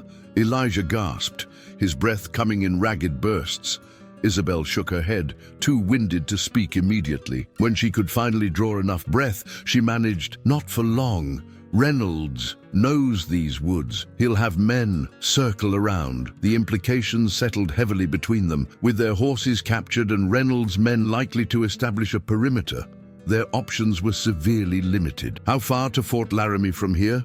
Elijah asked, checking that the document case was still secure inside his coat. "Up on horseback and 4 days minimum," Isabel replied grimly. "On foot, through this terrain, avoiding the main trails, at least 10, maybe more. 10 days of evading trained manhunters while navigating unfamiliar wilderness. The odds were not in their favor." Elijah ran a hand through his damp hair, weighing their meager options. "Is there anywhere closer? Another fort? A settlement loyal to the government?" Isabel's eyes lit with sudden realization. "There's a trading post about 2 days' journey north of here, Harper's Crossing. The owner, Jacob Harper, worked with my father in the past. He might help us." "Can you find it without the trails?" She nodded confidently. "My father made sure I could navigate anywhere in this territory. The North Star and a few landmarks are all I need." Elijah pushed himself upright, wincing at the protest from his overtaxed muscles. "Then north it is. But first, we need to put more distance between us and Reynolds." They moved at a steadier pace now, Isabel leading the way through the undergrowth with surprising agility. The forest gradually thinned as they climbed higher into the foothills, giving way to rocky outcroppings and scattered pines. By midday, they had reached a vantage point that offered a view of the ravine far below. Tiny figures on horseback patrolled the edges, methodically working outward from where they had crossed. Elijah estimated at least a dozen men had joined the search, far more than the original group that had discovered them. "Reynolds must have sent for reinforcements," Isabel observed, shielding her eyes against the sun. "He's taking no chances. Why not just report us to the authorities?" Elijah wondered aloud. "Claim we're fugitives. Put the law on our side. Why this private manhunt?" "Because the documents implicate him," Isabel replied, her voice hardening. "I didn't realize it until I saw him leading the pursuit himself, but it makes sense. My father's notes mentioned a captain at Fort Gibson who was feeding information to the deserters. Reynolds was stationed there before his transfer to this territory." Elijah absorbed this new information with a growing sense of the trap closing around them. "So the army won't help us. The local law is corrupted, and we're being hunted by men with military training." "Not the entire army," Isabel clarified, "just Reynolds and his conspirators. The commanding officer at Fort Laramie, Colonel Harrison, was my father's friend and the intended recipient of the documents. He can be trusted. If we can reach him," Elijah added grimly. They continued their journey northward, keeping to high ground where possible to spot pursuit. The afternoon brought dark clouds gathering over the western peaks, promising more rain by nightfall. Without shelter or proper supplies, another storm would be a serious threat, but it might also cover their tracks and hamper their pursuers. As they picked their way along a rocky ridge, Elijah found himself studying Isabel with newfound respect. Her refined Eastern manners had fallen away, revealing a woman of remarkable resilience and skill. She moved through the wilderness with practiced ease, identifying edible plants, finding the clearest paths, reading the landscape like a map. "Your father taught you well," he commented, as she expertly fashioned a walking stick from a sturdy branch. A sad smile touched her lips. "He believed women should be as capable as men, especially on the frontier. My mother thought he was turning me into a savage. They argued about it constantly." Her voice softened with memory. "She wanted me to be a proper lady, attending teas and finding a suitable husband. He wanted me to be able to survive anything." "I'd say he succeeded," Elijah offered. "Maybe too well," Isabel replied, her gaze distant. "I survived when they didn't. Sometimes I wonder if that was the cruelest lesson of all." The raw honesty of her words struck a chord in Elijah. For 3 years, he had carried the same burden, the guilt of being the one left behind, the one who continued breathing when those he loved had stopped. "I know that feeling," he said quietly. "After Sarah died, I couldn't understand why I was still here when she wasn't. It seemed wrong somehow. Unbalanced." Isabel regarded him with understanding no words of comfort could have conveyed. "Does it get easier?" she asked simply. "Not easier," Elijah admitted after a thoughtful pause. Just different. The pain changes shape, becomes something you carry rather than something that carries you. They continued in companionable silence, each lost in memories of those they had lost. The shared grief formed a bridge between them, more intimate than any declaration could have been. The first drops of rain began to fall as dusk approached, the temperature dropping rapidly with the setting sun. They needed shelter, and soon. There, Isabel pointed to a dark opening in the rocky hillside ahead. A cave, or at least an overhang. It's the best we're likely to find. The small cave extended about 15 feet into the hillside, its floor relatively dry and clear of debris. It would provide adequate shelter from the rain, though the night promised to be cold without a fire. We can't risk smoke, Elijah said, reading Isabel's thoughts. They'll be watching for it. She nodded in agreement, unpacking the meager supplies they had managed to grab before abandoning their horses. A small knife, Elijah's canteen, a tin of matches, and a handkerchief Isabel had used to wrap a handful of berries gathered along their journey. Not exactly a feast, she remarked wryly, dividing the berries between them. Better than nothing, Elijah replied, accepting his share gratefully. The simple food barely took the edge off his hunger, but complaining would serve no purpose. Outside, the rain intensified, a steady drumming against the stone that would mask any sounds of their conversation. Still, they kept their voices low, instinctively cautious. May I see them?" Isabel asked, gesturing to the document case Elijah had carried throughout their flight. "The documents that cost my family their lives?" Elijah hesitated briefly before withdrawing the case from inside his coat. The leather was still intact, the brass clasp secure. He handed it to Isabel, watching as she ran her fingers reverently over its surface. "My father's initials," she murmured, tracing the faint engraving in the corner. "S.E.M. Charles Morton." She looked up at Elijah. "I should warn you, opening this makes you an accessory to whatever they accuse us of. Espionage, maybe treason at worst. I crossed that line when I helped you escape Redemption Creek," Elijah pointed out. "Might as well know what I'm risking my neck for." Isabel undid the clasp and carefully opened the case. Inside were several folded maps, their creases well worn from frequent handling, and a leather-bound journal filled with neat, precise handwriting. She spread one of the maps across her lap, revealing a detailed rendering of the territory with markings in red ink. "These dots mark military installations," she explained, pointing to the red circles scattered across the map. "And these lines show patrol routes." Her finger traced dotted lines connecting the forts.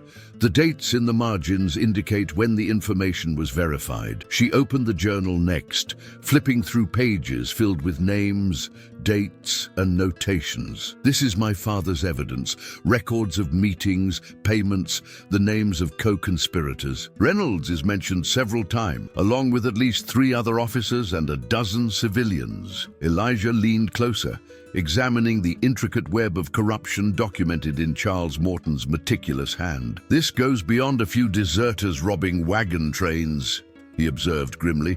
"This is an organized operation. They've been systematically weakening the army's presence in key areas," Isabel confirmed, "and creating blind spots where they can operate unchallenged. Raids on settlers, attacks on supply lines, weapons sales to hostile tribes, all calculated to destabilize the region while they profit from the chaos. And your father discovered this." Isabel nodded, her expression a mixture of pride and grief. "He was asked to create new maps for the War Department's Western operations. While surveying, he noticed discrepancies, patrols that never reached their destination, supply wagons that disappeared along routes that should have been secure. He started investigating privately. A dangerous hobby," Elijah remarked. "He didn't intend to pursue it so far," Isabel said softly.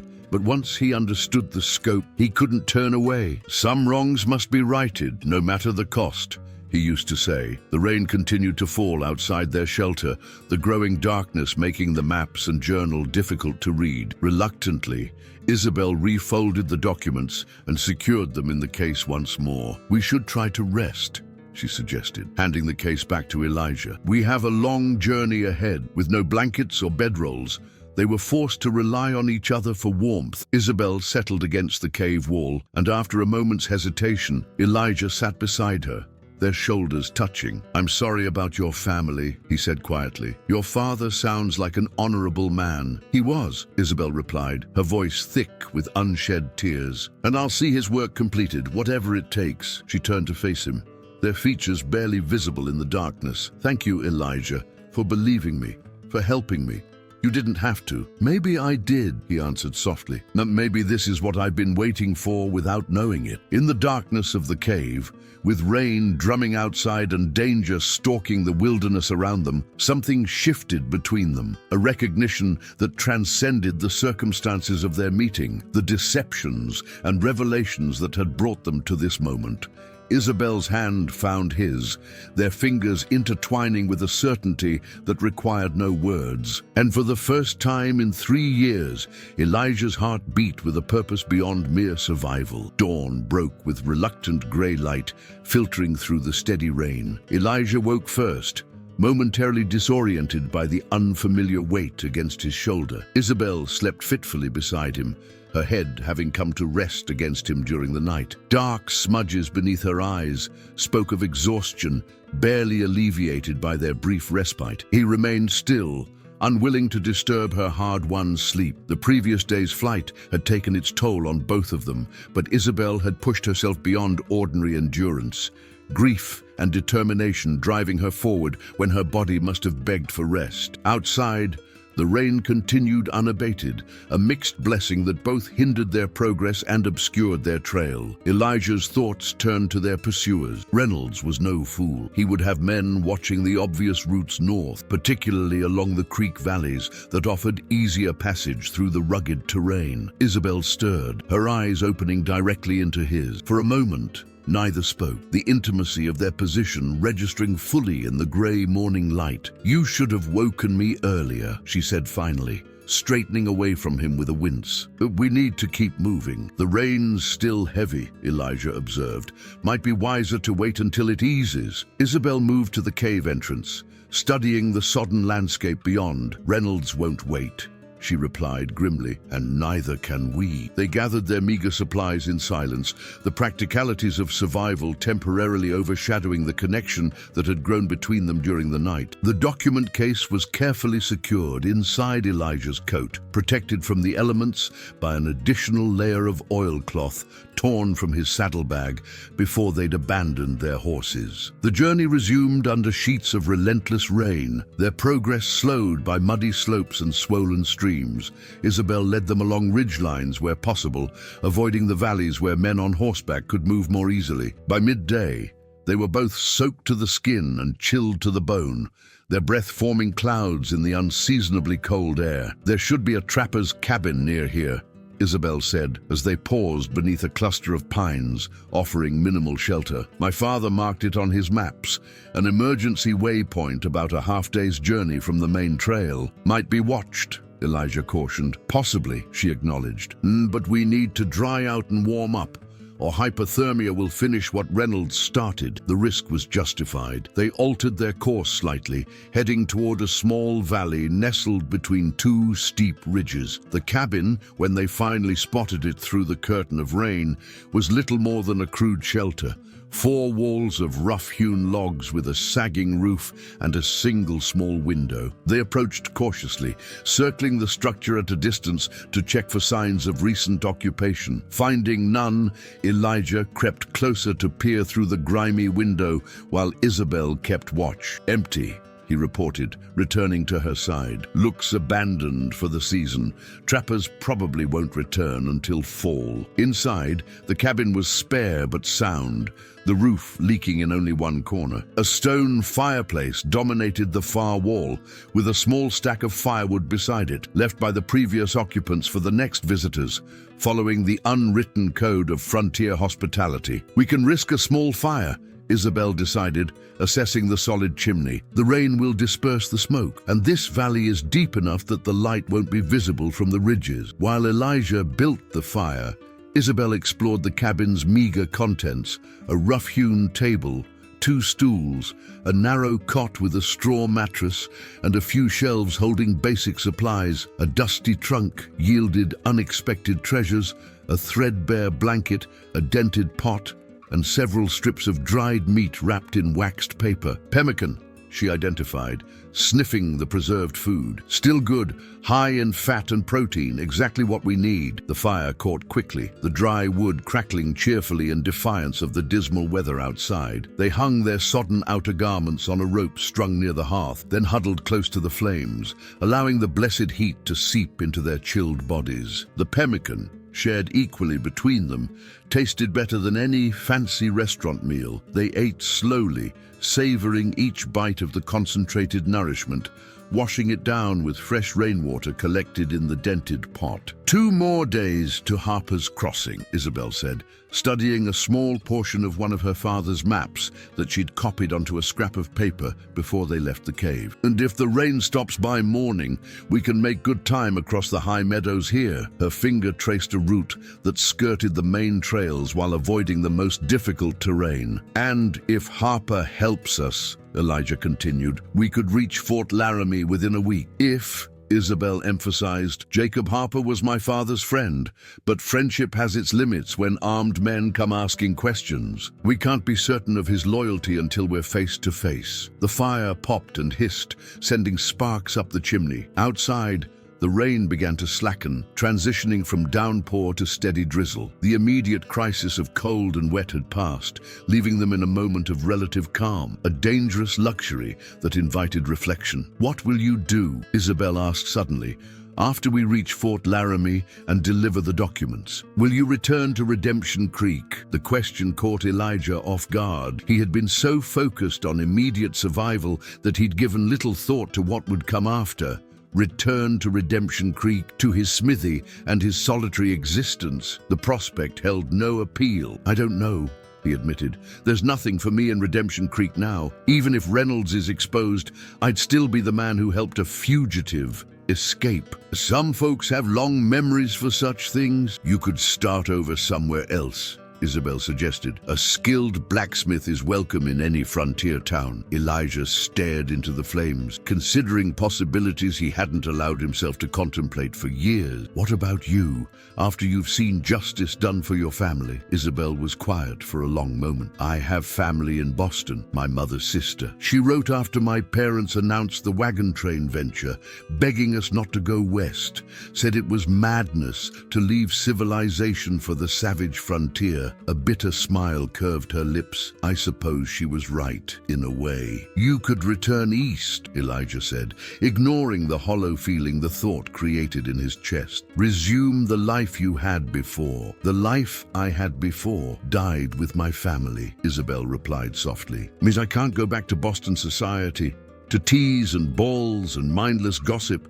Knowing what I know now, experiencing what I've experienced. She looked up, meeting his gaze directly. The frontier changes you, strips away pretenses, shows you what you're truly made of. The truth of her words resonated within him. The frontier had indeed stripped him bare, first taking Sarah and their unborn child, then forcing him to rebuild some semblance of a life from the ashes of his grief. And now, just as he had begun to find his footing again, it had thrust him into this desperate journey with a woman who challenged everything he thought he knew about himself. Yes, he agreed simply. It does. Something shifted in Isabel's expression, a softening, a vulnerability she rarely allowed herself to show. When I was pretending to be blind, she said hesitantly, I wasn't entirely acting. I truly couldn't see a way forward, a path through the darkness that had engulfed my life. Her hand moved across the space between them, coming to rest lightly on his. But then you bought me at that auction. A broken-hearted blacksmith with gentle hands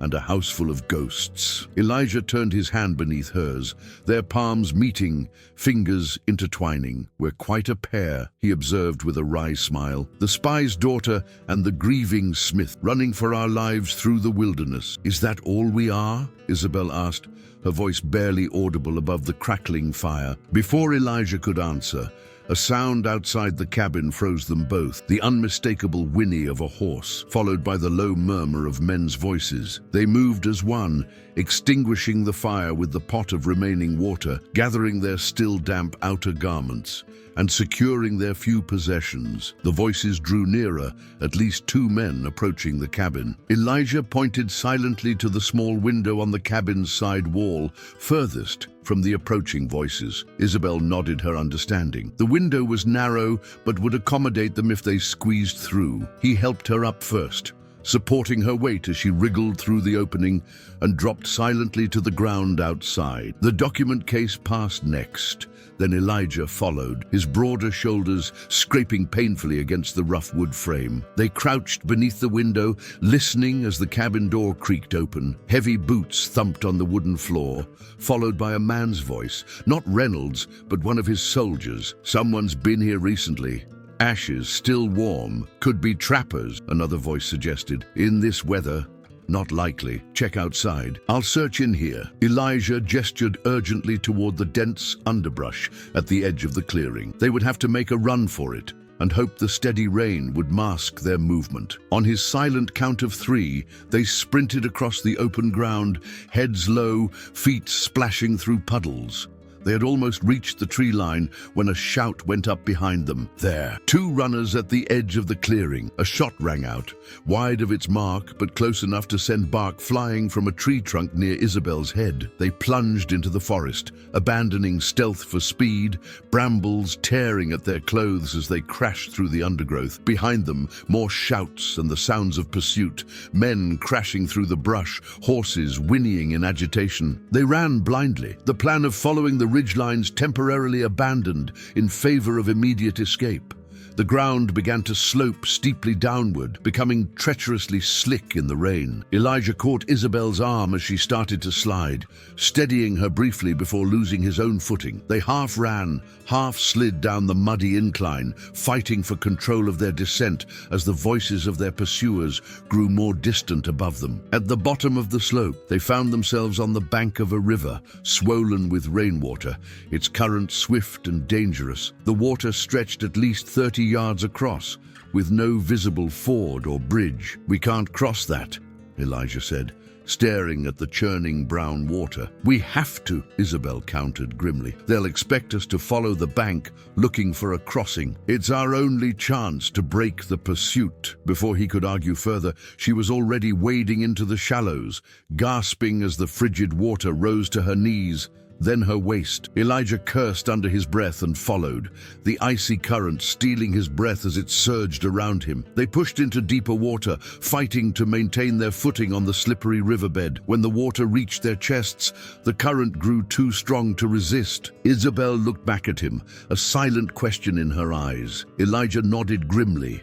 Together, they surrendered to the river's power, letting it sweep them downstream and away from the men who hunted them.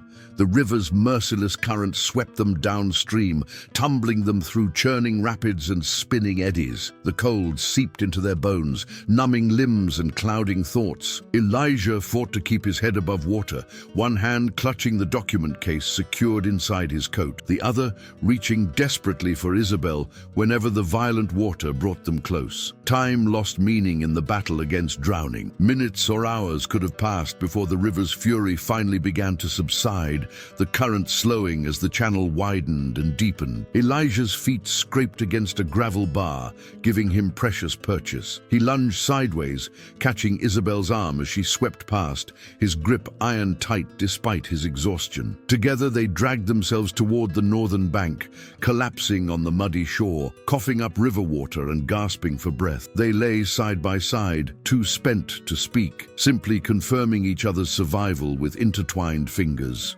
"The documents," Isabel finally managed, her voice a hoarse whisper. Elijah reached inside his coat with trembling hands. The oilcloth had done its job. The leather case was damp but intact, its precious contents protected. "Safe," he assured her. A weak smile crossed her blue-tinged lips before her eyes fluttered closed, her body surrendering to exhaustion. Alarmed, Elijah forced himself to his knees, recognizing the deadly risk of cold and exposure. "Isabel," he said urgently, shaking her shoulder, "we can't stay here. We have to find shelter, get warm." She nodded faintly but made no move to rise. With a surge of desperate strength, Elijah gathered her in his arms and staggered to his feet. She felt lighter than she should have, worn down by days of flight and meager rations. The landscape was unfamiliar, the river having carried them miles from their planned route. Elijah stumbled forward, guided by instinct more than reason, seeking higher ground where he might gain perspective on their surroundings. A stand of pines offered minimal shelter from the lingering drizzle. He settled Isabel against a trunk, wrapping his arms around her to share what little body heat remained between them. Her shivering gradually intensified, a good sign, her body still fighting the cold. "The river," she murmured against his chest. "Where did it take us?" "Not sure," Elijah admitted. "Downstream, east, maybe northeast." Isabel stirred, forcing herself more upright. "Northeast would be fortunate. Harper's Crossing lies northeast of where we were." Hope flickered faintly. "Can you walk? We need to keep moving, generate heat." With mutual support, they rose and began a halting journey through the forest, stopping frequently to rest, but never long enough for the cold to reclaim them. As they walked, the rain finally ceased, thin sunlight occasionally breaking through the clouds to offer modest warmth. By late afternoon, they had crested a low ridge that provided a view of the surrounding territory. Isabel oriented herself using the sun's position and distant landmarks, her father's cartographic training evident in her methodical assessment. "There," she said finally, pointing to a thin plume of smoke rising from a valley perhaps 3 miles distant. "That could be Harper's Crossing. The location is right. Or it could be Reynolds' men," Elijah cautioned. "Either way, it's civilization," Isabel replied pragmatically, "and our only chance of surviving the night." They approached the settlement cautiously as dusk gathered, staying within the tree line as they observed the small cluster of buildings, a trading post, a stable, a few cabins, modest but well-maintained, with lanterns being lit as darkness fell. "That's Harper's place," Isabel confirmed, indicating the largest building with a covered porch. "The trading post. If he's still here, if he's still loyal to my father's cause." The variables were too numerous, the risks too great, but they had no alternative. Their soaked clothes were beginning to freeze as the temperature dropped with nightfall, and neither had the strength for another night exposed to the elements. "I'll go first," Elijah decided. "Wait here until I signal it's safe." Isabel caught his arm. "No, we go together. I won't let you face potential danger alone. If it's a trap, then we'll face it together," she interrupted firmly. "That's not negotiable, Elijah." The determination in her eyes brooked no argument. With a reluctant nod, he took her hand, and they emerged from the forest into the open ground before the settlement. Their appearance, drenched, mud-streaked, and clearly exhausted, drew immediate attention. A man stepped onto the trading post's porch, rifle in hand but not raised. Tall and broad-shouldered with a graying beard, he watched their approach with wary curiosity. "That's Jacob Harper," Isabel whispered. "I recognize him from my father's descriptions." As they drew closer, Harper's expression shifted from suspicion to shock. "Good God," he called out, lowering his rifle. "You're Charles Morton's girl, aren't you?" Isabel straightened, summoning dignity despite her bedraggled state. "I am Isabel Morton. This is Elijah Thorne. We need your help, Mr. Harper. In my father's name." Harper's weathered face grew solemn. "I heard about the massacre. Terrible business." His eyes darted past them, scanning the tree line. "You being followed?" "Yes," Elijah answered bluntly. "Captain Reynolds and his men, they'll likely reach this area by tomorrow, if not sooner." Harper cursed softly. "Reynolds, that explains much." He gestured them forward. "Come inside, quickly. We haven't much time." The trading post's interior was warm and well-stocked.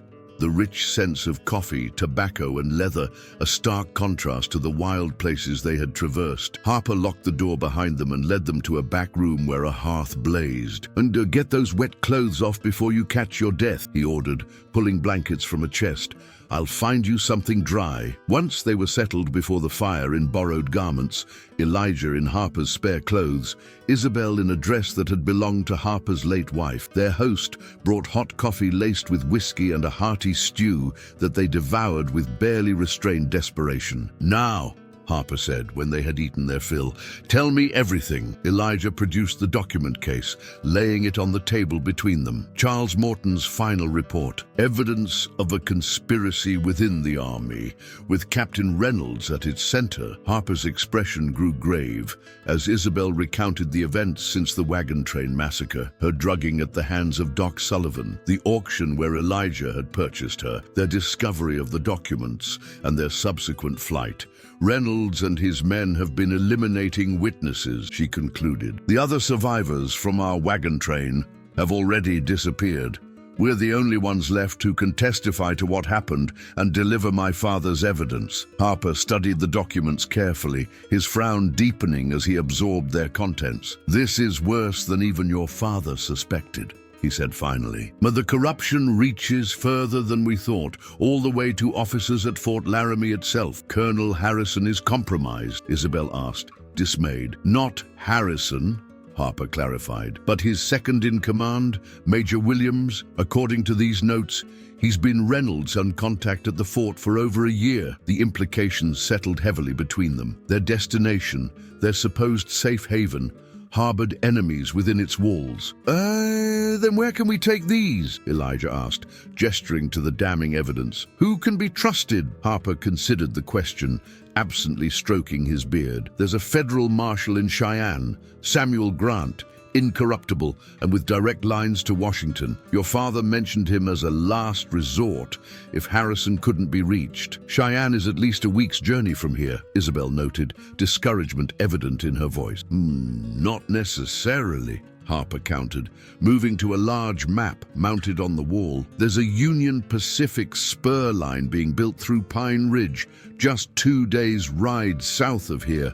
Construction crews are pushing the line east. If you can reach the railhead, you could be in Cheyenne in a matter of hours rather than days." Hope rekindled in Elijah's chest. "Can you get us there? Provide horses, supplies?" "Better," Harper replied. "I can get you there with an escort that Reynolds' men won't dare challenge openly." Before he could elaborate, a commotion outside drew their attention. Horses approaching, men's voices calling out greetings to the settlement's other residents. Harper moved quickly to the window, peering through a gap in the curtains. "Army patrol," he reported grimly. 4 men. "And if I'm not mistaken, that's Lieutenant Foster leading them, Reynolds' right hand." Isabel's face paled. "They've found us already." "Maybe not," Harper cautioned. "Could be routine patrol. Either way, you two need to disappear until I can assess the situation." He led them to a concealed trapdoor beneath a rug, revealing a small root cellar beneath the trading post. "Storage for special merchandise," he explained with a wink. "Wait here, I'll deal with our visitors." From their hiding place, they could hear muffled voices above, questions about strangers in the area, Harper's gruff denials, the shuffle of boots as the soldiers moved through the trading post. Elijah held Isabel close in the darkness, feeling her heart race against his chest. After all they had endured, to be cornered now seemed a cruel twist of fate. His hand found his revolver, determined to sell their lives dearly if discovered. The voices continued for what felt like hours, but was likely only minutes. Finally, the trapdoor opened, revealing Harper's relieved face. "They're gone," he reported, continuing their patrol westward. "Said they're looking for deserters, but I'd wager they're your pursuers." "How long before they realize you're hiding us?" Elijah asked as they climbed from the cellar. "Long enough," Harper assured him. "I'm leading a supply wagon to the railroad camp tomorrow at first light. You'll travel with me, concealed among the cargo. By this time tomorrow night, you'll be on a train to Cheyenne." True to his word, Harper had them on the trail before dawn, hidden beneath canvas in a wagon loaded with supplies for the railroad workers. The journey was uncomfortable but secure, Harper's reputation as a government supplier ensuring they passed through army checkpoints without inspection. By sunset the following day, they stood on a crude platform at the railhead, the construction camp bustling around them as workers laid track that would eventually connect the remote territory to the civilized east. "So the evening freight train will take you to Cheyenne," Harper explained, handing Elijah 2 tickets. "Marshal Grant's office is near the courthouse. Tell him Jacob Harper sent you. and give him this." He pressed a small token into Elijah's hand, a carved wooden disc bearing a symbol Elijah didn't recognize but understood to be significant. As the train approached, belching smoke into the twilight sky, Isabel embraced the trader fiercely. "Thank you for honoring my father's memory," she said, her voice thick with emotion. "Charles Morton was a good man," Harper replied simply. "Seeing his work completed is thanks enough." Steam hissed and metal screeched as the train ground to a halt before them. Elijah turned to Harper, extending his hand. "We owe you our lives." Harper clasped his hand firmly. "Take care of her," he said quietly, "and of yourself. The world needs more men willing to stand for what's right, even at great cost." As the train pulled away from the railhead, Elijah and Isabel sat side by side in the near-empty freight car, watching the wild landscape recede through the open door. The document case rested securely between them, its contents soon to unleash a reckoning upon those who had orchestrated so much suffering. "What happens after Cheyenne?" Elijah asked, voicing the question that had lingered between them since their conversation in the trapper's cabin. "After the documents are delivered and justice is set in motion." Isabel's hand found his, their fingers intertwining with practiced ease. "I don't know exactly," she admitted, "but I know I don't want to face it alone." She turned to him, the last light of day illuminating her face, no longer concealed by blindness or deception. Her eyes met his directly, honest and unafraid. "When you cut me down from that tree,"